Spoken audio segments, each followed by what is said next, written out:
मराठी मातृभाषा चॅनलवर आपले स्वागत. आज आपण मराठी सुलभ भारती इयत्ता 6वी या पाठ्यपुस्तकातील पाठ क्रमांक 2 माझा अनुभव या पाठाचा अभ्यास करणार आहोत. माझा अनुभव. वार्षिक परीक्षा संपली. मी आणि रीमा घरी आलो. घरी पोहोचताच आईने सांगितले, उद्या आपल्याला आगगाडीने मामाच्या गावाला जायचे आहे. रीमाने आनंदाने उड्या मारल्या. पायातले पैंजण छुमछुम वाजवत ती घरभर फिरली. मामाच्या गावाला जाण्यासाठी आम्ही सकाळी निघालो. आगगाडीत बसलो. आगगाडी झुकझुक करत चालली होती. खिडकीत बसलेल्या रीमाचे केस भुरभुर उडत होते. खिडकीतून येणाऱ्या उन्हामुळे तिचे डोळे लुकलुकत होते. तिचा चेहरा प्रसन्न दिसत होता. आई वाचत असलेल्या पुस्तकाची पाने हवेने फडफडत होती. ती वाचताना तल्लीन झाली होती. तल्लीन होणे म्हणजे मग्न होणे. मी खिडकीतून बाहेर पाहू लागलो. थंडगार वाऱ्याच्या झुळका अंगावर झेलू लागलो. तेवढ्यात माझे लक्ष माझ्या शेजारी बसलेल्या मावशीकडे गेले. त्यांच्या मांडीवर बसलेले छोटेसे बाळ माझ्याकडे पाहून खुदकन हसले. मी बाळाला मांडीवर घेतले. ते खिडकीतून पळणारी झाडे टुकटुकू पाहू लागले. पाहता पाहता ते गाढ झोपले. स्टेशनवर बैलगाडी घेऊन मामा आला होता. रीमाने पळत पळत मामाला गाठले म्हणजे ती मामाला जाऊन भेटली. आम्ही बैलगाडीत बसलो. बैलांच्या गळ्यातील घुंगुरमाळा खुळखुळ वाजत होत्या. बैलगाडीच्या चाकांचा खडखड आवाज तालात येत होता. आम्ही घराच्या रस्त्याला लागलो. तोवर सायंकाळची वेळ झाली होती. पानांची सळसळ, नदीच्या पाण्याची खळखळ ऐकू येऊ लागली.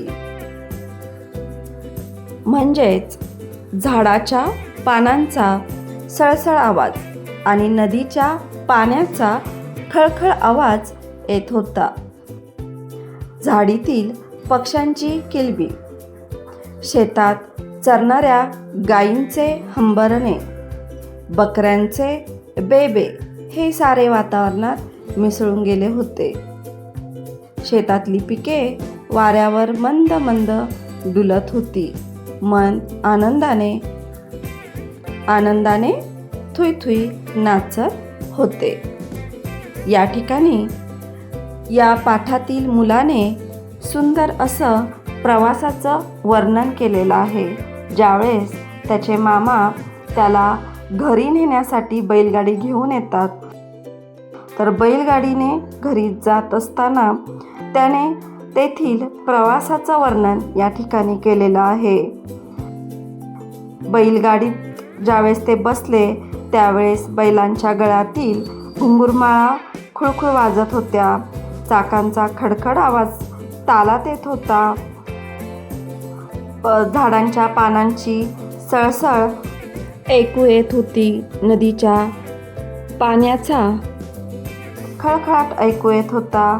तसेच झाडातील पक्ष्यांची किलबिलाट, शेतात चरणाऱ्या गायींचे हंबरणे असे वेगवेगळे आवाज वातावरणात मिसळून गेले होते. आणि या सर्व वातावरणाने मुलाचे मन आनंदाने थुई थुई नाचत होते.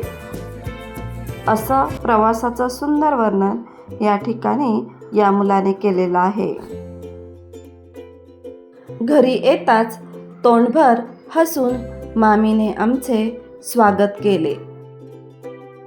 मामाची मुले राजू अंचिमी आमचीच वाट पाहत होती. आम्ही एकमेकांना कडकडून भेटलो. आजी हळूहळू चालत काठी टेकवत टेकवत आमच्याजवळ आली. आम्ही आजीला बिलगलो. तिने आम्हाला जवळ घेतले. आमच्या डोक्यावरून तोंडावरून हात फिरवला. तिच्या हाताचा थरथरणारा स्पर्श खूप प्रेमळ आणि बोलका होता. आम्हाला खूप गहिवरून आले. दुसऱ्या दिवसापासून नुसती धमाल. विहिरीवर पोहायला जाणे, शेतात बागडणे, आंब्याच्या झाडावर चढून कैऱ्या, पाडाचा आंबा तोडून खाणे, बैलगाडीतून मामाबरोबर फेरफटका मारणे, आज शेतावर तर उद्या आमराईत मामाबरोबर फिरायला जाणे, रोज मज्जाच मज्जा.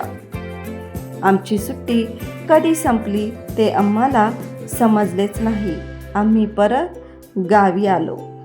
मुलांनो, या ठिकाणी या पाठातील मुलाने सर्वात आधी प्रवासाचं सुंदर वर्णन केलेलं आहे आणि त्यानंतर सुट्टीमध्ये मामाच्या गावाला गेल्यानंतर काय काय धमाल केली त्याचंही वर्णन या पाठामध्ये मुलाने सुंदर पद्धतीने केलेले आहे. पाठात आलेले शब्दार्थ आपण पाहूयात.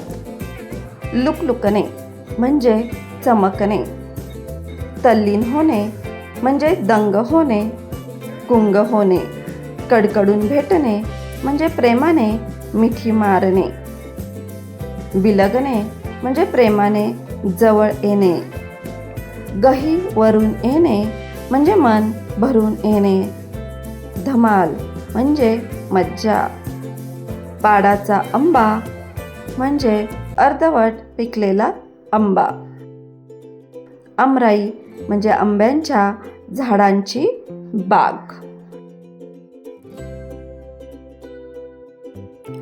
मुलांनो, या व्हिडिओपासून तुम्हाला नक्कीच मदत होईल. व्हिडिओ आवडला असेल तर व्हिडिओला लाईक करा आणि अशाच प्रकारचे नवनवीन शैक्षणिक व्हिडिओ पाहण्यासाठी चॅनलला सबस्क्राईब करा. थँक्यू.